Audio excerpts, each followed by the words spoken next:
नमस्कार. भक्तिप्रिया चॅनलवर आपले खूप खूप स्वागत आहे. पंचांगानुसार दरवर्षी 24 एकादशी व्रत केले जातात. सर्व एकादशी व्रतांपैकी पापमोचनी एकादशीचे व्रत अत्यंत शुभ मानले जाते. असे मानले जाते की पापमोचनी एकादशीचे व्रत केल्याने भगवान विष्णू प्रसन्न होतात आणि ते आपल्या भक्तांना आशीर्वाद देतात. पापमोचनी एकादशीचे व्रत दरवर्षी चैत्र महिन्यातील कृष्ण पक्षातील एकादशीला केले जाते. यावेळी पापमोचनी एकादशी शुक्रवारी 5 एप्रिल रोजी येणार आहे. तर पापमोचनी एकादशीशी संबंधित आपण शुभ मुहूर्त, त्याचे व्रत कथा आणि मंत्र जाणून घेऊया. त्या अगोदर चॅनलला सबस्क्राईब केले नसेल तर सबस्क्राईब नक्की करा. पापमोचनी एकादशी म्हणजे काय? पापमोचनी या शब्दात 2 शब्दांचा समावेश होतो, म्हणजे पप म्हणजेच पाप आणि मोचनी म्हणजे काढणे, आणि एकत्रितपणे हे सूचित करते की जो पापमोचनी एकादशी पाळतो तो भूतकाळातील व वर्तमान काळातील सर्व पापांपासून मुक्त होतो. पापमोचनी एकादशीच्या शुभ दिवशी भक्त भगवान विष्णूची पूजा करतात आणि प्रार्थना करतात. एकादशीची तिथी ही गुरुवारी 4 एप्रिल 2024 रोजी 4:16 सुरू होईल आणि दुसऱ्या दिवशी 5 एप्रिल रोजी दुपारी 1 वाजता समाप्त होईल.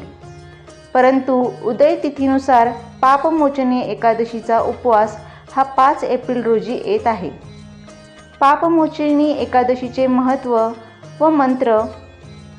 पापमोचनी एकादशीचे व्रत केल्याने भगवान विष्णूची कृपा होते आणि त्यांची कृपा भक्तांवर सदैव राहते. असे म्हटले जाते की या दिवशी एखाद्या गरीब व्यक्तीला अन्नदान केल्याने माणूस त्याच्या मागील सर्व पापांपासून मुक्त होऊ शकतो आणि त्या व्यक्तीला मोक्ष प्राप्त होतो. या दिवशी भक्त पूर्ण दिवस उपवास करतात आणि भगवान विष्णूची प्रार्थना करतात, मंत्र म्हणतात आणि त्यांची स्तुती करण्यासाठी गीत व भजने गातात. ओम नारायणाय विद्महे वासुदेवाय धीमहि तन्नो विष्णू प्रचोदयात या मंत्राचा या दिवशी जप करावा. पापमोचनी एकादशीची व्रतकथा. एकेकाळी मेधवी नावाची एक ऋषी होती जी भगवान शिवाची निस्सीम भक्त होती. त्यांनी तपश्चर्या पूर्ण जीवन जगले आणि चित्ररथ वनात कठोर तप केले. सुंदर फुलांनी भरलेले असल्याने अनेक अप्सरांसमवेत भगवान इंद्रांनी जंगलाला भेट दिली होती. जेव्हा भगवान इंद्राने ऋषी मेधवीला पाहिले तेव्हा ते असुरक्षित झाले, कारण त्यांना असे वाटले की जर आपण आपली तपश्चर्या चालू ठेवली तर आपल्याला स्वर्गात उच्च स्थान मिळेल, आणि म्हणून त्याने मेधवीला त्यांच्या ध्यानापासून विचलित करण्याचे आव्हान म्हणून स्वीकारले. तथापि मेधवीच्या अगाध भक्ती आणि तपश्चर्येमुळे भगवान इंद्र त्यांच्या उद्देशात यशस्वी होऊ शकले नाहीत.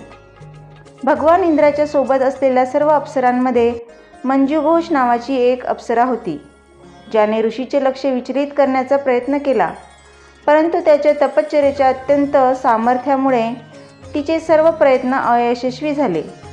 मंजुघोषाने मग एक आश्रम स्थापना केली आणि मेधवीच्या आश्रमापासून काही अंतरावर राहायला सुरुवात केली आणि मधुर आवाजात गायला सुरुवात केली. तिच्या सुंदर गायनाने भगवान कामदेव खूप प्रभावित झाले आणि आपल्या जादुई आणि शक्तिशाली धनुष्याचा वापर करून त्यांनी प्रेमाचा बाण मारून मेधवीचे लक्ष मंजुघोषाकडे वेधले.